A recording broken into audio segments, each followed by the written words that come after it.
Bienvenidos a 360 grados, una visión global de la noticia, un espacio para debatir sobre todo lo que sucede en Colombia y en el mundo. Y hoy arrancamos hablando en 360 de la agenda internacional, esa tensión que se ha creado en Europa y en Estados Unidos, la anexión de la península de Crimea a Rusia, luego del referéndum celebrado el domingo. Un tema importante en coyuntura internacional y que estaremos abordando con nuestros invitados. Y en el segundo bloque hablaremos de María Corina Machado en la OEA. Y no se muevan, que ya en segundo le damos la bienvenida a nuestros invitados.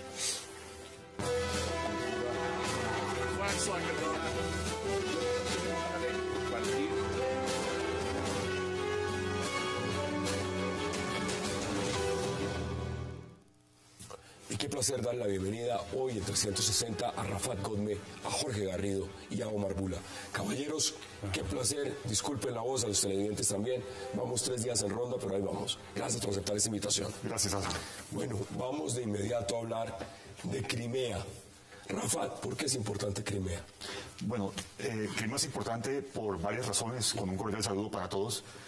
Digamos que es una forma que demuestra que se está girando hacia el equilibrio del poder mundial, hacia la vuelta a un sistema multipolar, como se conoce en el lenguaje de relaciones internacionales, y porque Crimea también se ha constituido hasta ahora en una especie de activo estratégico de Rusia para presionar en torno a la expansión, muy eventual expansión de la OTAN y la Unión Europea hacia la frontera rusa. Por tanto, para Rusia... Es estratégico, entonces. Es estratégico, pero también hay razones de tipo histórico, como por ejemplo, Rusia quería, ellos se llaman la recuperación de Crimea, después de que la Unión Soviética había cedido esa península a Ucrania, cuando era una república soviética también Ucrania. Entonces hay varios tipos de razones. Ahora, el señor Putin hace exactamente lo mismo que hacen los discursos oficiales humanitarios y liberales como Obama y demás, que aducen la defensa de la población rusa, que se ven amenazadas por una especie de violencia fascista que proviene de Kiev y Ucrania en general, que es apoyada por Estados Unidos. Pero en realidad el discurso humanitario ruso es poco creíble. Rusia está pensando en consideraciones históricas y en consideraciones estratégicas. Es decir, eso es como el discurso de cuando iban a llevar los norteamericanos democracia a Irak. Exactamente el mismo. Más o menos del mismo. O sea, Putin aprendió seguramente el legado norteamericano de las últimas 7 u 8 décadas del discurso humanitario y liberal. Ahora, Omar, ¿usted cómo lo ve? ¿Por qué es importante? Muchos dicen, bueno, Crimea, ok, ya lo vamos a ver en un mapa, ya nos vamos a sentar y los televidentes, los que no saben dónde queda Crimea, empezarán a ver la coyuntura. Pero ¿por qué es importante Crimea para Rusia? ¿Por qué lo es para Ucrania? ¿Por qué lo es para los intereses de Estados Unidos? ¿Y por qué lo es para la Unión Europea? Pues primero que todo que la escuela de Putin no fueron los americanos, fue la KGB, del cual él fue la cabeza, ¿no es cierto? Entonces es una escuela y una escuela que no ha olvidado definitivamente Putin. Putin es un obstáculo para el siglo XXI. Hay 2 Europas, una Europa en el siglo XXI y una Europa en el siglo XX. Es un resentimiento de la pérdida de haber perdido la Guerra Fría, y a pesar de que económicamente, empezando diciendo que Rusia no es un país comunista, ¿no es cierto? Es un país capitalista, ¿no es cierto? Con una dictadura. Ahora, después de ese paréntesis, ¿por qué es importante Crimea? Ucrania y Crimea, ¿no es cierto? Ucrania ha sido el escenario de guerras violentas, ¿no? Ucrania inclusive fue independiente de 1917 al 22, antes de que la Unión Soviética lo recuperara.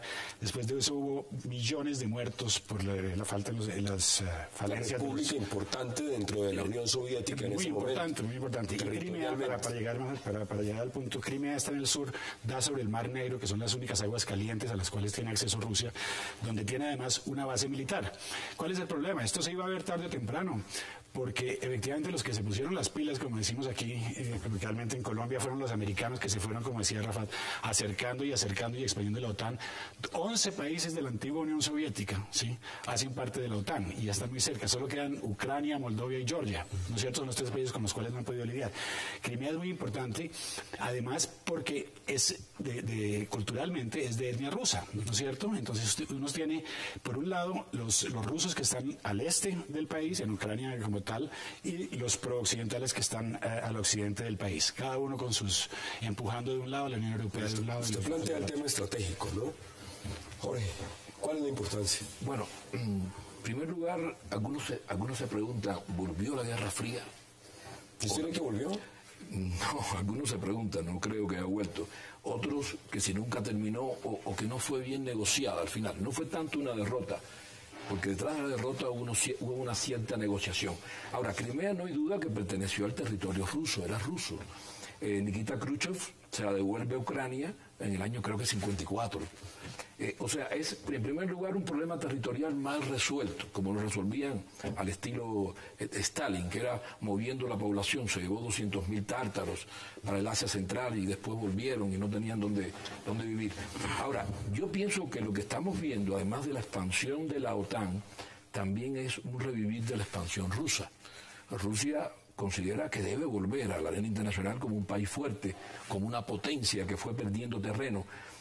¿Qué significa para Rusia? Y veámoslo en contexto. ¿Qué significa para Rusia que Ucrania, con una población rusa, algunos prorrusos, digan, no, nosotros queremos es adherirnos a la Unión Europea. Ahora queremos es mirar hacia el otro costado. No nos interesa mirar hacia Rusia, sino mirar hacia la Unión Europea. Ese es el tema de fondo. En parte porque hay que recordar que eso se hizo ante un hecho consumado, que fue básicamente la ocupación de 4 o 5 bases ucranianas por parte de tropas que eran en teoría rusas, pero que según el discurso oficial ruso eran fuerzas de autodefensa, que en realidad, hay que decirlo a ciencia cierta, es un hecho consumado llevado a cabo por Rusia. Por tanto, el referéndum fue concebido de manera ilegal. El señor Putin, lo primero que hay que decir es que ha actuado violando el derecho internacional. El señor Putin ha violado 2 tratados de garantía de integridad territorial ucraniana de 1994 y 1997. El señor Putin ha violado incluso el ordenamiento constitucional ucraniano, porque recordemos que según la constitución de ese país, los referéndums solamente se pueden llevar a cabo cuando participa toda la nación y no ante un hecho consumado. Eso de todos modos no quita el hecho de que la población de Crimea pues también tenga el derecho a decidir libremente si quiere ser parte del ordenamiento ruso. Pero yo creo que el asunto de fondo es que Putin, y sigo insistiendo en el punto, Omar, está actuando de la misma manera. El discurso de Putin de hace dos o tres días lo hizo casi todo el tiempo comprando los actos de Estados Unidos. Kosovo. ¿No es lo mismo? A ver, ¿no es lo mismo Kosovo? ¿No es lo mismo Kosovo ¿Es lo mismo, y Crimea o es lo mismo? Es lo mismo solamente en un sentido. En el sentido de que el referéndum de Kosovo fue apoyado también ilegalmente por parte de Estados Unidos, cosa que rechazó Rusia. Y esto está ocurriendo ahora a la inversa. Es decir, si eso hubiera pasado en el Consejo de Seguridad, Rusia lo hubiera vetado. A través de una resolución en el Consejo de Seguridad de la ONU. Ahora, usted el tema de Kosovo.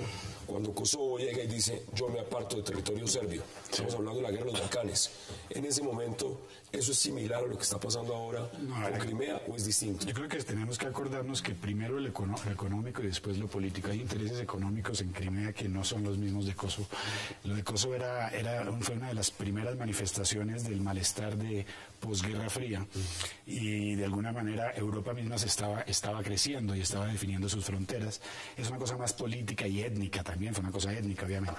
El caso de Crimea es un caso que tiene muchas aristas, pero claramente es un caso económico también, ¿no es cierto? Hay que acordarse que 59% del gas no pasa por Crimea, pero sin embargo perder a Crimea sería perder casi a Ucrania para los rusos. 59% del gas natural que consume Ucrania se lo manda Rusia, ¿no es cierto? Ahora, ¿por qué económico también? Porque 25% del gas que consume la Unión Europea se lo manda también Rusia, ¿no es cierto? Pero pierde más Rusia si cierra esas llaves de gas, ¿no es cierto? Son 255 mil millones porque 50% de dólares al año. 50% de Gazprom, paga la UE. Perdóname, 50% de Gazprom, que es la compañía de gas rusa, tiene ingresos, los revenues, los ingresos son precisamente de la Comunidad Europea. Entonces a Rusia tampoco no puede jugar eso tan fácil. Yo creo que realmente Rusia no, el debate de la multipolaridad contra la unipolaridad todavía se está dando. Es un polo, quiere ser una potencia como antes, como lo decías tú efectivamente, pero ¿qué es lo que le queda a Rusia? ¿No? A Rusia le queda es una disuasión enorme, que son las armas nucleares. Los tratados de START todavía no están en el punto clave. Pero hay algo interesante en el papel de Rusia. Estados Unidos no puede controlar algunos conflictos regionales, caso Siria, caso Irán, y Rusia, poniéndose un poco de parte de esos países, no puede controlar la OEA, poniéndose de parte de esas secciones del conflicto, se convierte en un mediador muy interesante, un mediador activo. Eso es algo muy importante en la arena internacional. A mí me parece que están como tirando puntas del conflicto mundial, del problema mundial, como si ya tocara renegociar la geopolítica mundial otra vez. Pero usted mencionaba algo interesante, mire, esto no simplemente es Rusia tratando de expandirse. Hablemos de la OTAN. La OTAN ya está en Turquía, la OTAN se expande y la OTAN crece también. ¿Cómo ve Rusia la OTAN? ¿Y cómo ve Rusia la presencia en su continente de la OTAN? Y dice, bueno, ahora los voy a tener aquí en Ucrania, van a estar cada vez más cerca. ¿Cómo es la percepción del territorio o del gobierno Putin frente a eso, Rafat? Digamos que la apuesta estratégica, que sigue siendo estratégica, la razón principal del señor Putin, ha sido un verdadero fiasco, un desastre diplomático, el hecho de haberse anexionado o haber promovido el referéndum en Crimea. Y esto básicamente, porque la pregunta principal es, ¿qué le convenía más a Rusia? ¿Una Ucrania unificada, influenciada por Rusia para evitar la expansión de la OTAN? Pero eso es lo que tenía. Entonces, exactamente, entonces haberse anexado Crimea, ese fue un error estratégico grave para Rusia, porque el resultado más probable que vaya a venir ahora es que seguramente, probablemente Ucrania puede hacer parte de la zona de influencia mediante un acuerdo de asociación con la Unión Europea y mediante el programa para la paz con la OTAN. De hecho ya lo hizo, ahora solamente falta que refuerce más el programa para la paz, así se llama el programa que tiene, con el cual está afiliado Ucrania a la OTAN. Y por tanto, en ese sentido, la respuesta es muy simple a la pregunta, muy concreta, Hassan. Para Rusia, la expansión de la OTAN hacia su frontera occidental es una fuente de amenaza grave para ese Estado. ¿Pero usted cree que bajo esa amenaza, que es clara que la siente Putin y la siente el gobierno de Moscú, en algún momento hayan considerado decir, ponemos un pie militar en Ucrania? Esa es la pregunta del millón. Como la OTAN es una organización que se está redefiniendo.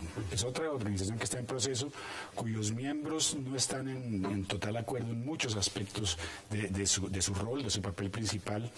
Y la OTAN salió de alguna manera muy desgastada de Afganistán, de donde está saliendo en este momento, para decidir si involucrarse o no. Por ejemplo, el ministro Haig, el ministro británico de Relaciones Exteriores, mencionó hoy que esto no era la guerra de Crimea, ¿no? Que esto era simplemente... Mire cómo lo hicieron en Libia, mandaron portaaviones, pero ni una tropa, ni un soldado. Ahora la OTAN está, y como lo leí hoy, creo que fue el New York Times o la BBC, la OTAN la pusieron contra la pared porque ahora le va a tocar definir. Ahora estamos llegando a un hecho de seguridad, ¿sí? De la alianza, ¿no es cierto? De seguridad, y hay tropas de por medio, hay tropas rusas en Crimea. Entonces, hay unas decisiones que hay que tomar en este momento muy graves. Hoy estaba firmando el primer ministro ucraniano, el nuevo primer ministro ucraniano, un acuerdo de comercio con Europa, mientras que Putin, sí, de su lado, anexaba a Crimea con el apoyo de su asamblea. A mí me parece que definitivamente lo de la OTAN es, como tú lo dices muy bien, se está redefiniendo y a una velocidad muy grande, y no solamente en ese continente. Vamos a pasar al tema de Venezuela y de América Latina después, la geopolítica global como nunca lo ha pasado desde 1990. Vamos a ir a una pausa y ya les doy la palabra para que ampliemos aún más el tema de lo que está pasando en Crimea y por qué es importante para tantos intereses a nivel estratégico mundial. Ya regresamos en 360.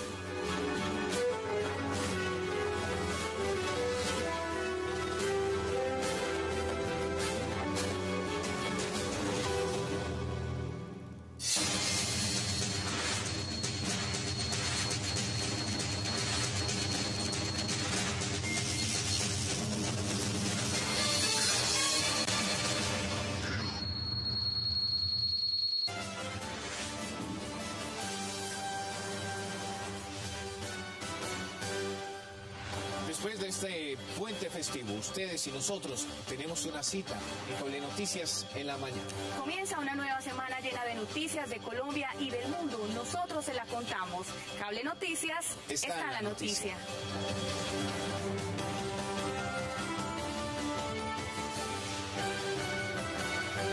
Mañana en Supermercados Metro. 20% de descuento en llantas, baterías para auto, kit de carretera y camping. ¿Qué está pasando en este momento en esa región del mundo? Pues la verdad es que Crimea tiene un valor importantísimo para los rusos, pero también para los occidentales, porque desde 1780 1987 los rusos se han peleado estar presentes en el Mar Negro y tener la posibilidad de tener un paso por el estrecho de los Dardanelos hacia el Mediterráneo occidental, lo que antes se llamaba la salida de las aguas calientes.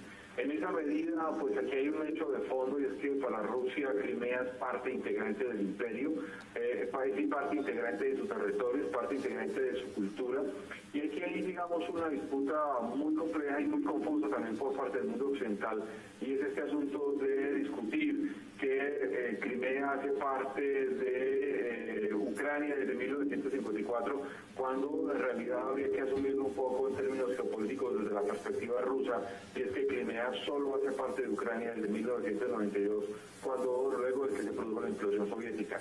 En esa medida para Rusia, pues el asunto de que del retorno de Crimea era un tema de tiempo, era un tema de refortalecimiento de Rusia con su capacidad geopolítica global, y en ese contexto, pues Crimea se está convirtiendo en un punto, digamos, de debate de fondo muy importante, en el que además el mundo occidental tiene muy pocas posibilidades de responder a esta acción que ha hecho Rusia, que es una acción geopolítica de fondo, en donde además Rusia ha puesto contra la pared incluso los principios tan defendidos por el mundo occidental del derecho internacional, y obviamente ha puesto contra la pared cualquier posibilidad de regulación de Rusia como gran potencia. Jorge. Sí, siguiendo esta línea de que todo parece indicar que hay una revisión de la geopolítica mundial. Hace 20 años del fin de la Guerra Fría, el mundo ha cambiado mucho, la presencia de China, América Latina también cambió mucho geopolíticamente, los países árabes, toda la rebelión. Hay otro elemento interesante, que es algo no muy visible, como las divergencias entre Europa y Estados Unidos. Estados Unidos ha perdido en gran medida el liderazgo mundial. Hay conflictos que no puede resolver. ¿Y esto se lo da al presidente Obama? No, Obama indudablemente que hay un declive del gran poderío norteamericano en el mundo, ¿no? Como líder mundial. Obama, por supuesto, ha contribuido como un hombre mucho más comprensivo, negociador, tolerante. Pero las divergencias se ven, por ejemplo, sobre todo entre Alemania y Francia, con Estados Unidos. ¿Hasta qué punto este avance ruso pudiera nivelar un poco las contradicciones entre Europa y Estados Unidos? Pues con Alemania acaba de tener un gran problema el señor Obama con Angela Merkel por el tema de espionaje. Ahora, algunos hablan de pulso. ¿Pulso en qué sentido? Un pulso entre Obama y Putin. Lo han planteado en el tema Siria, lo han planteado en el tema Snowden, ahora lo plantean en el tema de lo que puede significar la OTAN, Crimea y los intereses rusos. La comunidad internacional ha dicho lo siguiente, Rafat: sanciones a Rusia, sanciones económicas. ¿Eso funciona? ¿O eso no funciona? En el caso ruso, las que se han tomado hasta ahora, no. Pero varias cosas previamente. La primera, en cuanto a su primer punto, Hassan, es, digamos que cierta exageración, casi que raya con la teoría de la conspiración, hablar de una vuelta a la Guerra Fría. Hay que recordar que a pesar de las divergencias entre Rusia y Estados Unidos, el caso Snowden, el sistema de misiles balísticos, de defensa, y otros casos que han ocurrido en la divergencia entre estos dos estados, a pesar de ello, Rusia y Estados Unidos cooperan regularmente en otros asuntos que son todavía más críticos para la política exterior de ambos estados. Ejemplo, Estados Unidos necesita a Rusia para trasladar sus tropas a Afganistán por territorio ruso. Ejemplo, Estados Unidos y Rusia cooperan en la lucha contra el terrorismo. Ejemplo, Estados Unidos y Rusia están negociando, y de hecho están negociando con cierta connivencia en la resolución de la guerra civil en Siria.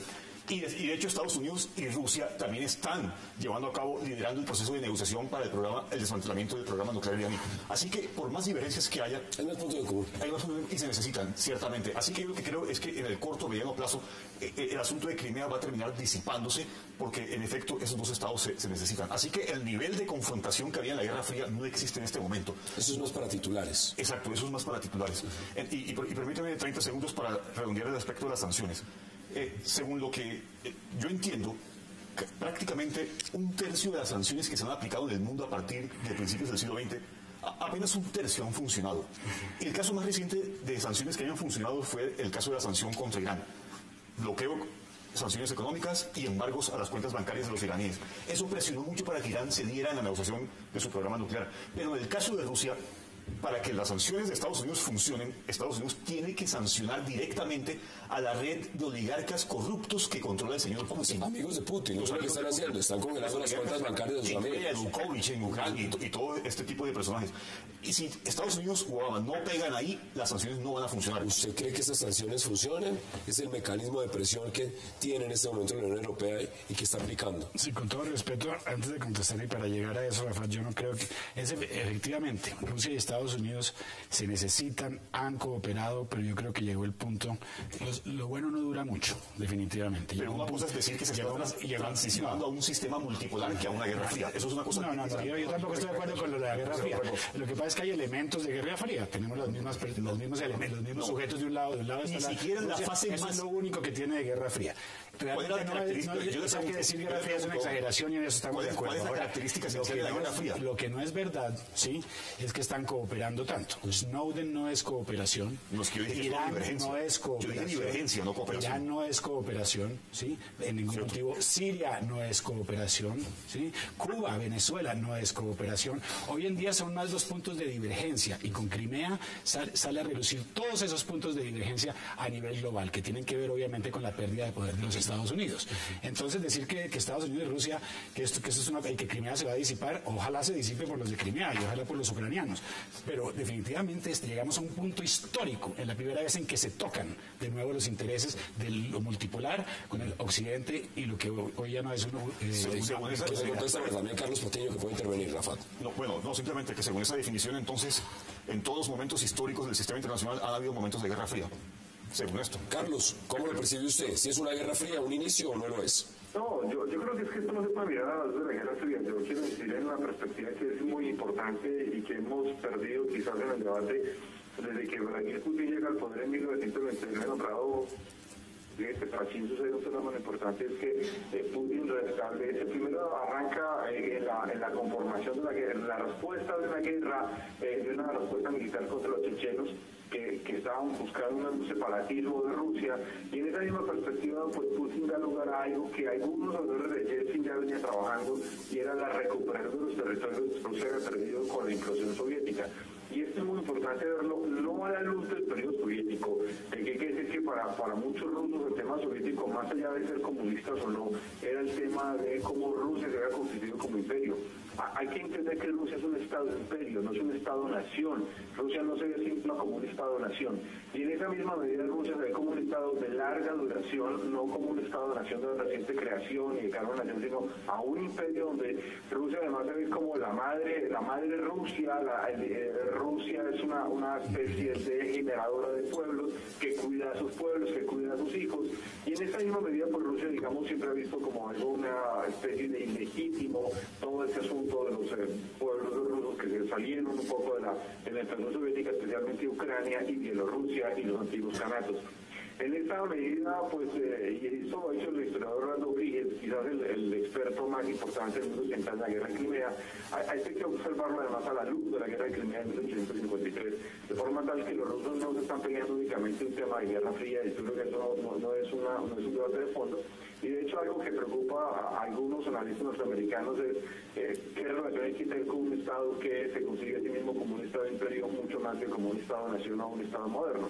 Claro. Y digamos ahí ya hay un punto de debate importante. Pero lo otro que es importante, quiero señalar, y es de la línea de Rafa, es el tema de las sanciones económicas. Las sanciones económicas impuestas a Rusia por ahora parecen ser inocuas, así se lo ha señalado entre otras Charles Krauthammer, el gran comentarista cercano a los republicanos, a John Kerry. El hecho de la falta de realismo en las sanciones son totales, porque son sanciones sobre un intercambio comercial entre el resto de los Estados Unidos que es inferior a $28 mil millones, que es un intercambio comercial muy pequeño para la economía norteamericana y relativamente pequeño para la economía rusa. Y adicionalmente los británicos no están seguros de que se puedan aplicar esas sanciones económicas porque, entre otras, los británicos dependen de esos oligarcas de los que hablaba hace un momento Rafa, depende de que esos oligarcas sigan comprando bienes raíces y tener un nivel de vida altísimo que los británicos no pueden darse el lujo de perder. Y además hay otro elemento que es clave, es que para los alemanes y para muchos europeos, pues la calefacción del invierno depende del gas que se les compra a Rusia. Y si no hay esa calefacción, si no hay ese gas, pues no hay nada. Y la única alternativa posible sería llevar gas licuado desde los Estados Unidos y desde Canadá. Pero eso es una alternativa a más o menos una década de desarrollo. De forma tal que por ahora Occidente está de alguna forma maniatado y le toca aceptar de facto el tema de Crimea. Pero el problema del fondo es que Crimea es solo el primer paso. Y es el primer paso porque obviamente lo que la pregunta de fondo es, y la pregunta que nadie sabe cómo responder es, Putin va a dar el segundo paso, y el segundo paso es Ucrania Oriental, y el segundo paso es la... No, justamente, Carlos, lo que usted está planteando es el gran tema. Es decir, por eso le preguntaba a Omar, ¿puede en algún momento decidir cruzar la frontera y decir, entremos a Ucrania? Pues ya no sencillamente no solo Crimea, vienen más. De alguna manera, yo creo que Crimea, no hay mal que por bien no venga, la cosa se concentró ahí, de alguna manera Ucrania sí está en un back burner, en un segundo plano en este momento. Ahora, lo del gas y la dependencia europea de gas, yo lo mencioné, pierde más Rusia cortándole el gas a Europa que Europa perdiendo el gas. Claro que igual, la presión política que uno coge en invierno es una ficha importante, pero para Rusia... Bueno, se está acabando el invierno, se está acabando el invierno, es otra cosa, pero esto fuera a principios, finales de otoño, empezando un invierno, se cierra la llave y sería otro escenario. Hay otro elemento importante. La situación interna de Rusia no es tan fácil en términos económicos, sociales, la gran corrupción, problemas en la educación, el PIB. Yo creo que es como el PIB de Italia. Solo el 50% de la población apoya la política exterior de Putin. O sea, también es un régimen cerrado. Sí, es cerrado, pero también Putin necesita realmente cambiar las relaciones económicas con otros países. Quizás esta expansión rusa también está buscando un poco la renegociación mundial económica.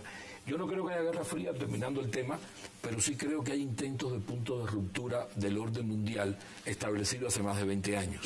Estamos muy lejos. Porque estamos en la transición hacia un sistema multipolar y del equilibrio del poder. Sí. Que eso es bien diferente. Al final, nos quedan menos de 3 minutos y quiero sus conclusiones. Aquí nadie hace futurología, pero sí un poco de análisis. Y en esa medida, Rafat, en el corto plazo, ya sabemos, Crimea se acaba de anexar a Rusia. Ucrania acaba de firmar un acuerdo con la Unión Europea. ¿Qué viene en el corto plazo? ¿Qué podemos esperar en el corto plazo? Brevemente, en 30 segundos. De acuerdo. Siguiendo el planteamiento de Carlos al final, en cuanto a Ucrania Oriental, están las provincias rusoparlantes de Donetsk, Lugansk, entre otras, que son de mayoría rusoparlante. Yo no creo que en el corto plazo Rusia se vaya a atrever a ir un paso más allá de Crimea, porque en efecto Rusia, solamente está buscando disuadir una eventual mayor expansión de Estados Unidos y de la OTAN hacia su frontera oriental. Ya están ahí al lado. O sea, yo no me aventuro a decir teorías de la conspiración de estas baratas, que estamos a puertas de la Tercera Guerra Mundial o estamos en una especie de Guerra Fría como en la primera fase. Es mucho más estratégico, es mucho más estratégico que eso. Pero todos quiero concluir con la siguiente frase. La estrategia adoptada por Putin de anexarse Crimea es una estrategia en falso, equivocada. ¿Cuáles son sus conclusiones, Omar, en 30 segundos? Yo creo que la equivocación está de lado y lado. En la redefinición de la geopolítica internacional siempre hay pasos buenos y pasos malos de bando y bando. Europa también trató de anexar a Ucrania de una manera muy rápida, ¿no es cierto? Europa definitivamente decidió que era parte del partenariado de Oriente, una cosa por el estilo, y puso mucha presión. De la misma manera, sabiendo que la mitad de Ucrania sí era de origen ruso. Entonces se han cometido errores. La toma de Crimea es un error gravísimo. Pero como lo dije yo, no hay mal que por bien no venga. Las cosas paran en Crimea. Vamos a ver cómo define Crimea el escenario. Ya no se trata de Ucrania como un todo que eventualmente podría llegar a una secesión. Eso me parece curioso. Alguien decía, la Unión Europea ya tiene definido su borde hacia el oeste y cada vez parece más expandirse hacia un costado. Conclusiones en 20 segundos. Pienso que la situación se va a poner peor, va a aumentar la tensión y después va a haber una negociación de alguna manera. Ese es su análisis. Ese es mi análisis. Carlos Patiño, 20 segundos. ¿Qué piensa usted que va a pasar en el corto plazo en esa situación en Crimea? Pues realmente, y lo digo por lo que he escuchado aquí en Washington, ahí no hacer nada y en el fondo todo parece indicar que se tiende a tener una posición fuerte de negociación o de presión pública, pero pues, la presión pública termina siendo una presión que se perderá en el contexto de lo internacional, porque obviamente Occidente no tiene mucho como presionar. Europa no está unificada, los alemanes no están convencidos de esta presión directa a Rusia. Merkel lo ha dicho con claridad, los franceses dudan ayudan de esta presión tan directa. De hecho, los franceses han por ahora suspendido el contrato para no vender buques militares a los rusos, y los rusos han dicho pues que bueno, eso no es, digamos, una gran tarea para ellos, y en ese contexto el mundo occidental no tiene mucho con qué presionar a Rusia digamos, en esta situación de forma concreta, de forma tal que el mundo occidental pues está constatando algo que es algo que es muy interesante frente a las últimas 2 décadas, y es que el mundo occidental está constatando que ha perdido prácticamente el liderazgo global que tenía en términos geopolíticos. Está testificando el retorno de Rusia a la gran política, y obviamente algo que ya hemos dicho todos, no es la Rusia del periodo de la Guerra Fría, es una Rusia mucho más de largo plazo, y en ese contexto el mundo occidental está descubriendo algo que es muy interesante. No tiene doctrina geopolítica en este momento para actuar frente al Herdland o el territorio central de la competencia geopolítica en este momento. Esas son las posiciones. Voy a invitar a Carlos Patiño para que nos acompañe en el siguiente bloque, aprovechando que está en Washington y que vamos a hablar de la OEA. Vamos a la pausa en 360 y ya regresamos.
Regresamos con 360 grados.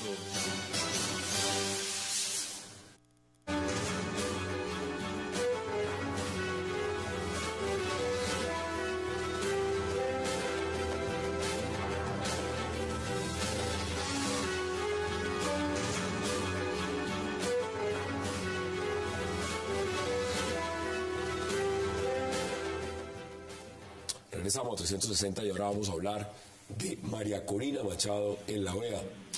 Los medios reportaban que no la dejaron hablar. Al final ella misma dijo, pude hablar. Una sesión cerrada, llena de muchas maniobras por parte del embajador Chatterton, del gobierno venezolano en la OEA, para proliferación de organizaciones más relevantes. Fácil le puede ocupar esta mano rapidito. Sí, se llenan las dos. Sí, se puede. Ahora, ya de por sí el multilateralismo ha sido muy difícil. Hoy en día, el hecho de que proliferan estas organizaciones que no cumplen, si uno lee las funciones de estas organizaciones y las compara con lo que están haciendo, realmente hay una distancia abismal. ¿Qué pasa? La OEA, lo interesante de la OEA, y lo que tú dices, efectivamente, el Congreso americano, ¿sí? en este año, tengo el informe aquí inclusive, no sé si lo traje, estaba discutiendo la pérdida de influencia de los Estados Unidos dentro de la OEA. Hoy en día, entre Canadá y los Estados Unidos financian 70% del presupuesto de la OEA, de lo cual la mayor parte se va para los gastos del secretariado. Entonces, lo que dicen los que se oponen a mantener el financiamiento de la OEA en el Congreso americano es, estamos metiéndole plata a una serie de elementos que están contra nuestros propios intereses. Entonces, la OEA de alguna manera, yo creo que... ¿Se le está pareciendo más al Parlamento andino? Y por el lado, el Parlamento andino... me refiero a la ineficiencia. No creo que tenga la relevancia suficiente ni para hacer... si se trata de irrelevancia, el Parlamento andino está en la... Justamente, Rafat, ¿cómo se explica que un país como Venezuela, que no le interesa lo que diga la Comisión Interamericana de Derechos Humanos de la OEA, no le interesa tampoco que diga la relatoría de la libertad de expresión de la OEA, tampoco deja hablar a María Corina Machado en la OEA? ¿Le tiene miedo a lo que diga o es otra cosa? Digamos que la esencia del multilateralismo es justamente lo opuesto a lo que ha dicho Omar. Es precisamente llevar posiciones divergentes, negociar, encontrar puntos de consenso en la medida de lo posible. Digamos que lo que ha demostrado la OEA en estas últimas semanas, sobre todo con la resolución del 7 de marzo, que apoya justamente el proceso que está llevando a cabo el señor Maduro en Venezuela y que apoya o evita que se envíe una comisión de ministros a Venezuela y que se aplique la Carta Interamericana Democrática en Venezuela, es básicamente un triunfo diplomático venezolano. Así que no es de extrañar que... ¿Es solo diplomático? Bueno, y entiendo a lo que se refiere por diplomático. ¿Es solo diplomático? Tiene que ver mucho también Petrocaribe. Yo no sabía que Venezuela tenía algún triunfo últimamente o que Maduro tiene algún tipo de triunfo. Yo solo he visto derrotas. ¿Cuál proceso están consolidando? ¿El proceso de violencia contra el pueblo venezolano? Es que a mí no me gustaría estar en su lugar, sinceramente, Rafat, porque hay tanta evidencia en contra de sus tesis, ¿no es cierto? Tanta, y es tan evidente que gente de izquierda, de derecha, está viendo objetivamente lo que está pasando. Me gustaría que me dijera cuál tesis se refiere y qué datos tiene para soportar su punto de vista. Datos tengo muchos, a usted le faltan datos generalmente. Yo datos tengo muchos acá. ¿Cuántas personas han muerto en Venezuela ahora como consecuencia de la guarimba? 25.000 cada año desde Chávez. Hasta ahora han muerto 30 personas, de las cuales 17 han sido ocasionadas por los guarimberos. Bueno, entonces bajemos a 5 han sido ocasionadas por la represión de la Guardia Nacional. Entonces, ¿cuál es la proporción? 25.000 personas al año. Ese es un país más violento. Su enfoque es bastante ideologizado. La violencia lo que está pasando acá es que no es un tema de izquierda y derecha. No, es que es lo que estoy diciendo yo. Es un tema de vida, a que vida y libertad contra muerte. Y decadencia. Ese es el tema que se está discutiendo acá. El triunfo diplomático de Venezuela ha sido tan impresionante que solamente ha tenido que agarrarse de un Estado que no tiene ninguna influencia en el sistema regional, Panamá. Ese es el único agarre que tiene Venezuela. La posición venezolana. Carlos Patiño, en Washington, ¿debió María Corina Machado poder hablar públicamente? Creo que hay, digamos, algo que además que contar, y es que hace pocos meses vimos todos una reunión que además presidía la OEA, que vimos en la que estábamos Miguel Insulza, en la que se asistió a una reunión en La Habana, donde todos los presidentes de América Latina se asistieron y obviamente la presidencia de Insulza prácticamente le rendía una especie de pleitesía, de reconocimiento político a los hermanos Castro como los grandes poderes de América Latina, después de que durante décadas se criticó a Cuba porque pues de hecho Cuba es una dictadura, porque en Cuba no hay libertad de opinión, no hay libertad de disenso, y bueno, por todos los discursos ideológicos que todo el tiempo hemos escuchado alrededor de Cuba. Esto lo que muestra es un déficit muy complejo que hay en América Latina, un gran discurso de la libertad, un gran discurso de la oposición, un gran discurso de la democracia, pero ha surgido un fenómeno muy complejo en este contexto, que es el autoritarismo democrático. Gobiernos que creen que por tener una elección de votos populares eso les da una especie de acceso a un poder restricto, y en esta medida pues evita la alternancia de poder y las garantías democráticas de forma estable. Yo creo que lo que viene pasando con la oposición venezolana es un asunto muy complejo que empieza a amenazar no solamente la estabilidad de Venezuela, sino incluso la estabilidad de un grupo de países importantes en este contexto, y además incluso algunos digamos, empiezan a mostrar algo que es muy difícil de poder asimilar, y es que el mismo presidente Maduro ha llamado unas veces al diálogo y al consenso, pero otras veces ese llamado al diálogo y al consenso termina siendo una especie de estancamiento marcado por un profundo distanciamiento de las posibilidades de los canales diplomáticos y los canales institucionales de acuerdo con la oposición. Yo creía que aunque María Corina Machado haya finalmente podido hablar en el marco de la OEA, creo que lo que está aquí de fondo es el tema de hacia dónde va Venezuela, en una economía completamente destrozada, en un sistema democrático completamente, digamos, fraudulento, por decirlo menos, y obviamente en una permanente crisis política de fondo frente a qué es lo que se busca y para qué era lo que inicialmente representaba este cambio de régimen en el contexto. ¿Están ustedes de acuerdo con lo que está diciendo Carlos Patiño?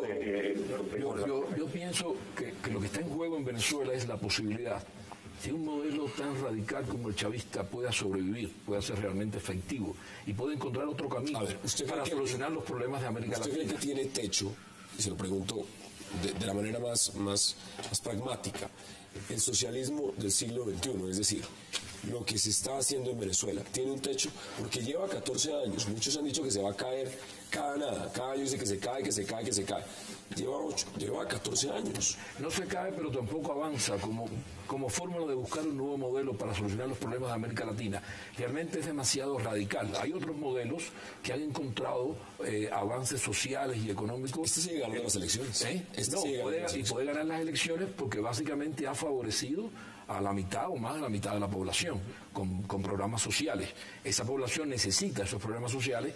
Los gobiernos anteriores desatendieron toda la preocupación social, evidentemente, y hubo mucha corrupción, y es un modelo que ha favorecido, pero tampoco soluciona los problemas estructurales de buscar una salida diferente a los problemas de Venezuela y de América Latina. Rafa, ¿usted lo ve igual o lo ve distinto? Yo pienso que de esta crisis, que es una crisis bastante profunda en Venezuela, el chavismo va a salir reforzado. Y va a salir reforzado porque el señor Maduro ha entendido de las experiencias pasadas, sobre todo en el ambiente previo al golpe de abril de 2002, cuando el señor Chávez, después de ese golpe, lo que hizo fue controlar los medios de producción, controlar los mandos más altos en el ejército. Medios de comunicación. Algunos medios de comunicación, pero no todos, porque en Venezuela todavía siguen habiendo medios que dicen lo que han querido, incluso medios que son afines al chavismo. Aquí yo tengo, por ejemplo, el titular de Últimas Noticias, un medio que es afín al chavismo, que miren cómo lo dice, un artículo publicado el día 20 de marzo, o sea, ayer. No se puede seguir haciendo el juego a Maduro. Gobierno asesino con sus llamados insinceros a la paz. Ese tipo de cosas se siguen publicando en Venezuela y yo no he visto que hayan sido bloqueadas. Así que digamos que eso tampoco es que hay que jugarle a Reporteros Sin Fronteras con sus informes periódicos acerca de los bloqueos de los medios de comunicación. El Universal en Caracas todavía sigue siendo todo lo que quiere, básicamente. El Nacional también. El Nacional, exacto, sí. Entonces, digamos que de esta crisis lo más probable es que salga reforzado el chavismo, pero seguramente el señor Maduro, cuando llegue a la Comisión de Ministros de Relaciones Exteriores de la UNASUR, la primera semana de abril, va a tener que comenzar a negociar, como decía Jorge, va a tener que disminuir gradualmente el proyecto tan radicalizado del señor Maduro. Eso es lo más probable que vaya a ocurrir. Bueno, de hecho, ya el señor Maduro ha negociado desde diciembre y enero con el señor Capriles bastantes cosas para, digamos, reformar el modelo. En este caso, lo que estamos viendo, por lo menos, y tengo que ir a la pausa y le doy la palabra de inmediato, es que la oposición está mandando a la oposición a la cárcel. Es decir, los alcaldes elegidos democráticamente a la cárcel, y los opositores a la cárcel. A la señora María Corina Machado le quieren quitar su investidura para procesarla, su inmunidad como parlamentaria. Vamos a la pausa en 360 y ya regresamos.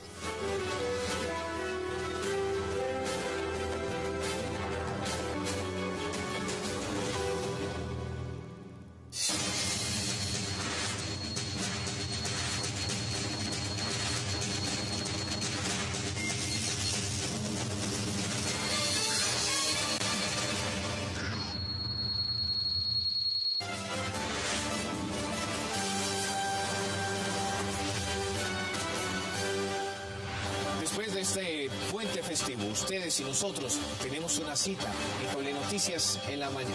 Comienza una nueva semana llena de noticias de Colombia y del mundo. Nosotros se la contamos.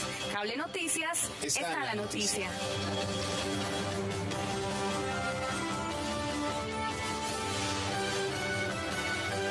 Mañana en Supermercados Metro. 20% de descuento en llantas, baterías para auto, kit de carretera y camping. 50% de descuento en ropa y calzado deportivo y vestidos de baño. Y 20% de descuento en protección solar, pasabocas de paquete, aguas, jugos y gaseosas.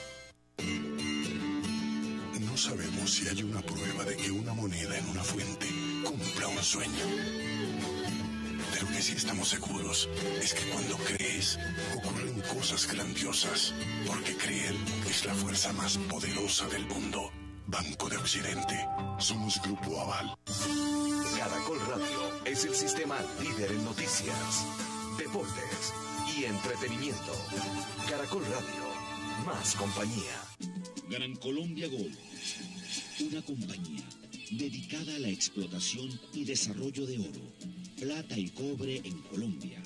En 2 años hemos logrado incorporar a más de 13.000 mineros que se encontraban ilegales y ahora son contribuyentes. Un logro para Colombia. Gran Colombia Gold, minería responsable. Regresamos con 360 grados.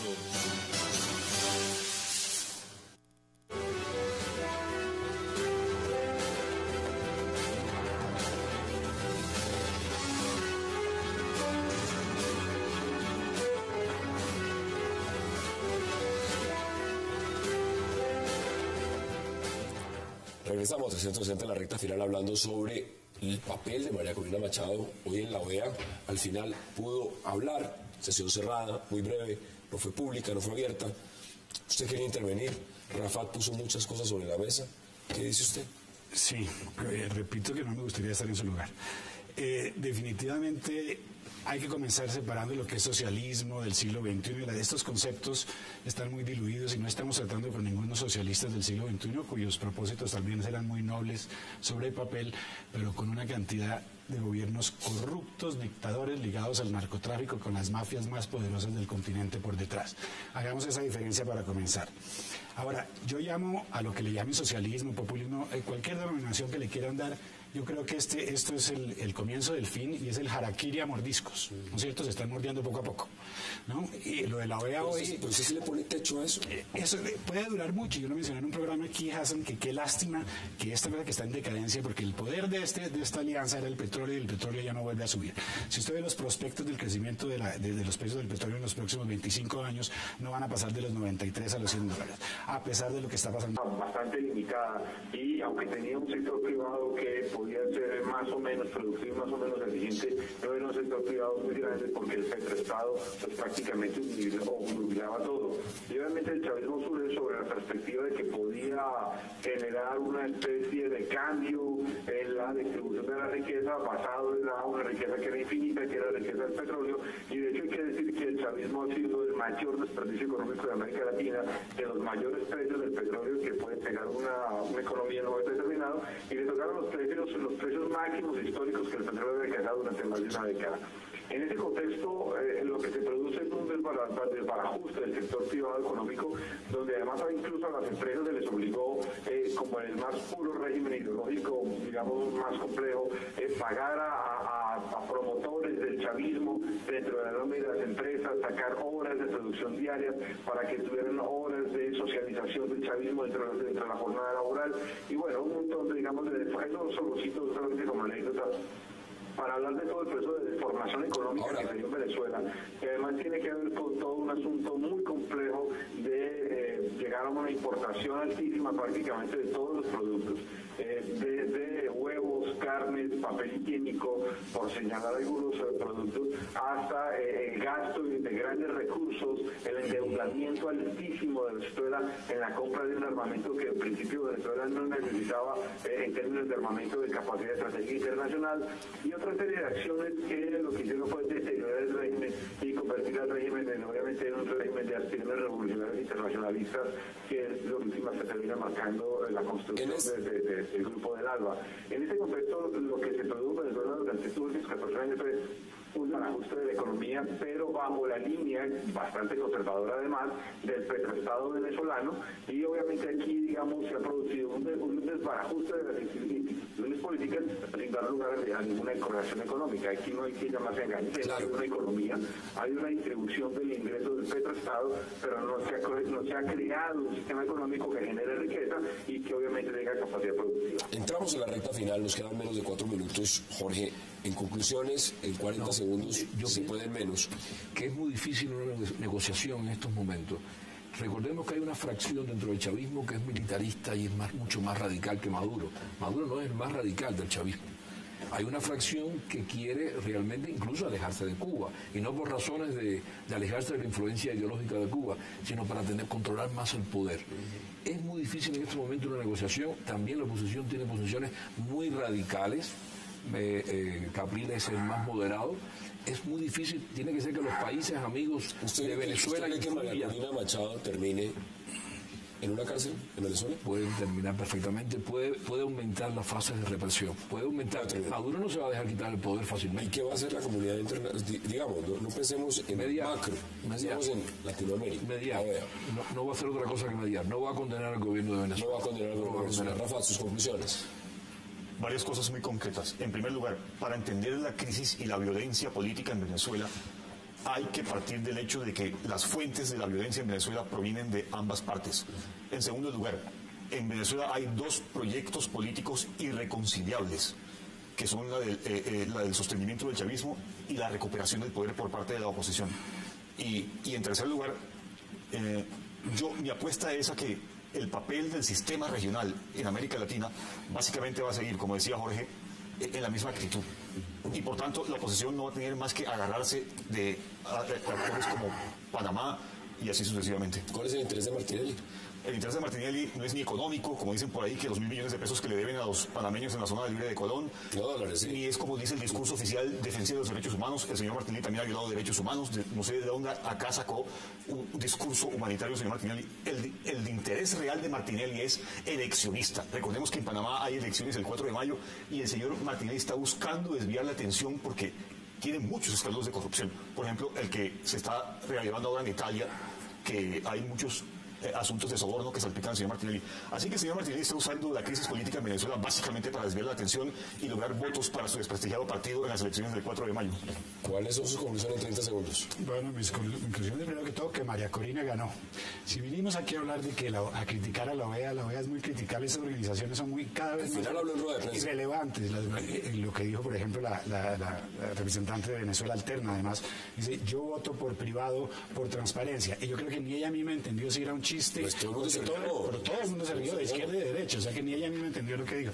Bueno, ahora yo estoy de acuerdo en que la violencia viene de ambas partes, pero no son las mismas partes, son Cuba y Venezuela, ¿sí? Esas son mis partes. La violencia viene de Cuba y viene de Venezuela. No es conspirativo, es que, como le digo yo, muy aburrido estar en esos sitios cuando uno tiene la prensa internacional, fotos, Twitter, las redes sociales, sin darle razón. Usted debe estar muy preocupado porque la falta de evidencia es cada vez más grave. Lo bueno de ustedes dos es que siempre están de acuerdo. Es un interesante. Me encanta discutir con Rafael. Esas son las visiones. Ahora le quiero dar la oportunidad también a Carlos Patiño en 20 segundos para que me dé sus conclusiones. No, yo lo que creo es que Venezuela va en una deriva muy complicada, cada vez parece tener una tendencia cada vez más violenta. Coincido completamente con lo que dice Jorge Machado, Maduro no se dejará quitar de ninguna manera el poder, se radicalizará cada vez más. Pero introduzcamos aquí además un dato que es muy importante. Las Fuerzas Armadas venezolanas, la Fuerza Armada venezolana, la FAN, está muy dividida. Ellos mismos dicen que están divididos en 4 grupos distintos y uno de los grupos más importantes es el grupo que se considera anticubano. Y eso ya en sí mismo crea un elemento muy difícil de manejo de la capacidad de capacidad de represión que tenga el régimen venezolano, y obviamente lo que va a hacer es que cada vez va a haber un incremento mayor de la violencia, una especie de separación donde además ninguno de los bandos parece tener la suficiente fuerza para derrotar al otro, pero tampoco tiene la suficiente capacidad para dialogar con el otro. Esas son las posiciones. Agradecerle a Carlos Patiño desde Washington, Omar Mura, como siempre un placer, Jorge Garrido y Rafael Dosme, gracias por aceptar la invitación. A ustedes gracias por acompañarnos. Nos vemos de nuevo el lunes para seguir debatiendo toda la agenda política de Colombia y del mundo a la misma hora, 8 p.m, repetición de este programa 11:30 de la noche. Gracias por acompañarnos.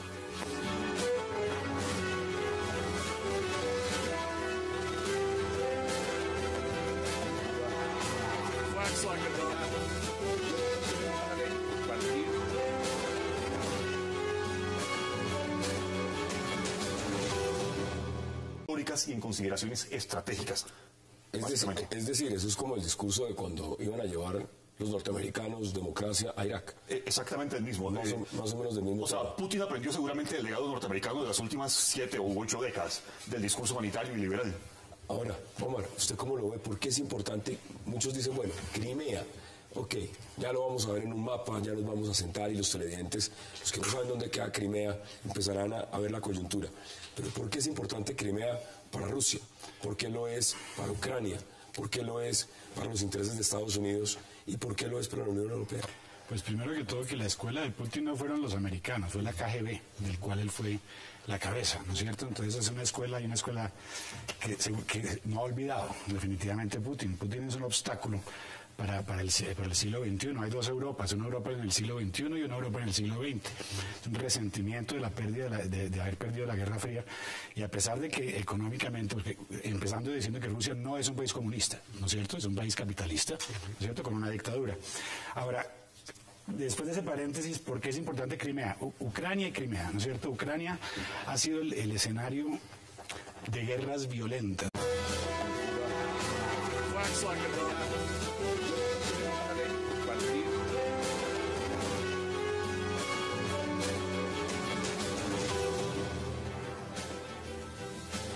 Bienvenidos Bienvenidos a 360 grados, una visión global de la noticia, un espacio para debatir sobre todo lo que sucede en Colombia y en el mundo. Y hoy arrancamos hablando en 360 de la agenda internacional, esa tensión que se ha creado en Europa y en Estados Unidos, la anexión de la península de Crimea a Rusia, luego del referéndum celebrado el domingo. Un tema importante en coyuntura internacional y que estaremos abordando con nuestros invitados. Y en el segundo bloque hablaremos de María Corina Machado en la OEA. Y no se muevan, que ya en segundo le damos la bienvenida a nuestros invitados.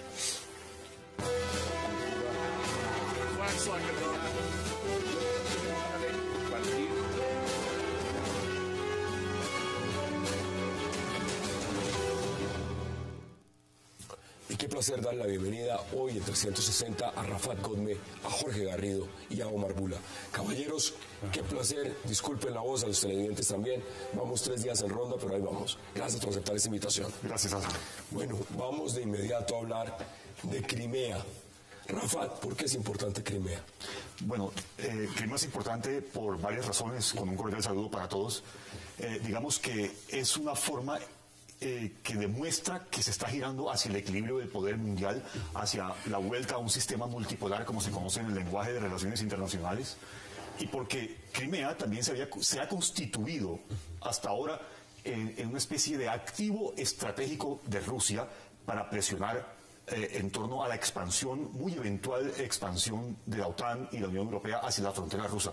Por tanto, para Rusia... Es estratégico, entonces. Es estratégico, pero también hay razones de tipo histórico, como por ejemplo, Rusia quería, ellos se llaman la recuperación de Crimea, después de que la Unión Soviética había cedido esa península a Ucrania, cuando era una república soviética también Ucrania.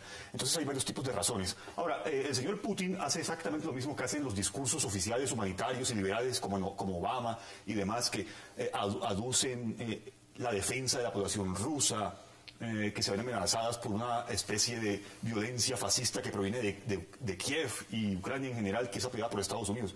Pero en realidad el discurso humanitario ruso es poco creíble. Rusia está pensando en consideraciones históricas. Pues no, Ucrania inclusive fue independiente de 1917 al 22, antes de que la Unión Soviética lo recuperara.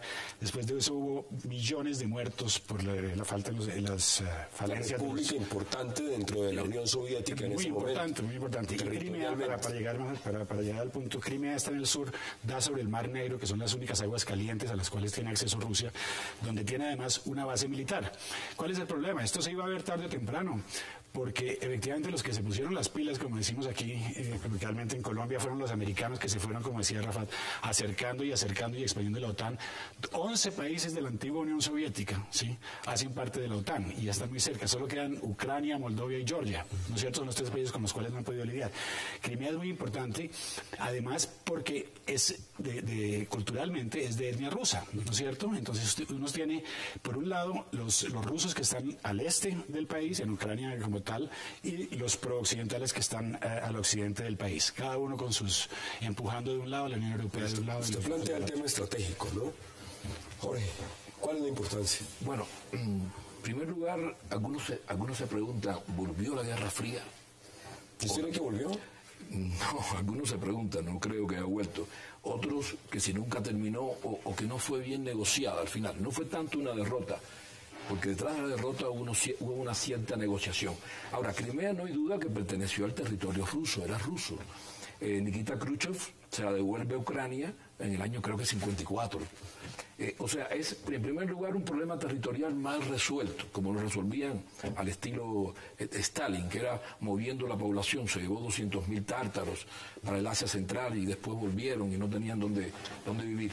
Ahora, yo pienso que lo que estamos viendo, además de la expansión de la OTAN, también es un revivir de la expansión rusa. Rusia considera que debe volver a la arena internacional como un país fuerte, como una potencia que fue perdiendo terreno. ¿Qué significa para Rusia? Y veámoslo en contexto. ¿Qué significa para Rusia que Ucrania, con una población rusa, algunos prorrusos, digan, no, nosotros queremos es adherirnos a la Unión Europea? Ahora queremos es mirar hacia el otro costado. No nos interesa mirar hacia Rusia, sino mirar hacia la Unión Europea. Ese es el tema de fondo. En parte porque